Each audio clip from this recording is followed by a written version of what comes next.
Hey, this is Evan Woodbury from the Knoxville News Sentinel and Go Vols Extra, and we're here with another weekly installment of double coverage, except this week it's single coverage because Brendan Quinn, our colleague here, left earlier in the week to go to Oregon.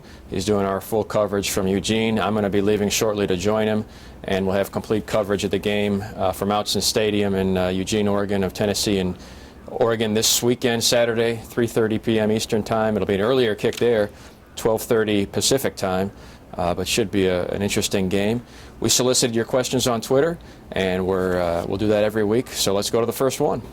All right, first question. Do you think that if UT takes away the third down conversions and stops big plays, we can capitalize and outscore Oregon?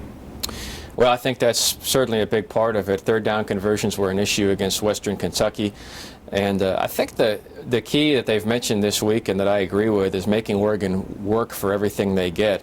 In other words, they're going to get their plays, they're going to get their scores, but are you going to make them drive 8 or 10 plays for an 80-yard score, or are they going to get it in one big chunk? So I think that's important, is that making sure that Oregon has to work for what they get, maximizing the opportunities for Tennessee to make a game-changing play on defense. And you know, obviously they're going to need some help in a game like this. They're going to need something like Western Kentucky, although maybe not to that extreme, and they're going to need to force Oregon into some mistakes. All right, next question. Will we see any new wrinkles from the Vols offense this week? Any new packages?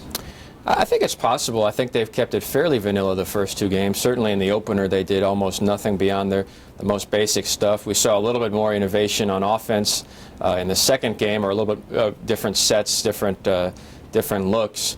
But I think they've still probably got some stuff that they've held back, or maybe not necessarily held back, didn't feel completely comfortable with their personnel utilizing it.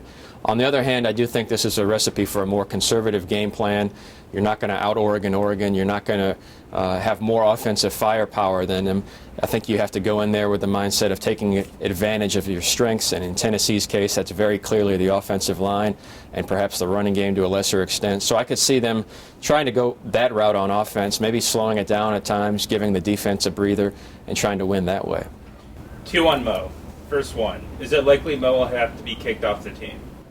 Well, I think that's probably something that's being discussed or has already been discussed right now. I think if the allegations are true, his last snap has probably been played at Tennessee, and that's referring to Mo Couch, obviously, who is the subject of the Yahoo Sports story earlier this week.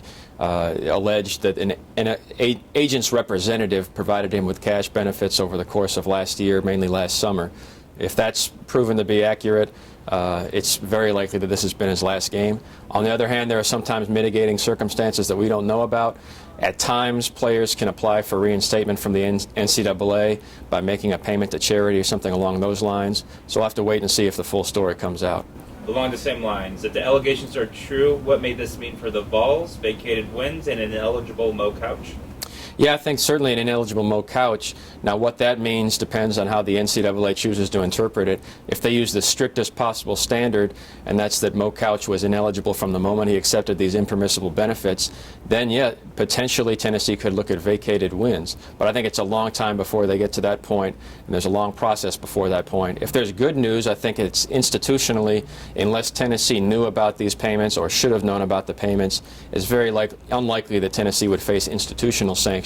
But from an eligibility standpoint, obviously the big issue is Mo Couch going forward, which seems fairly unlikely.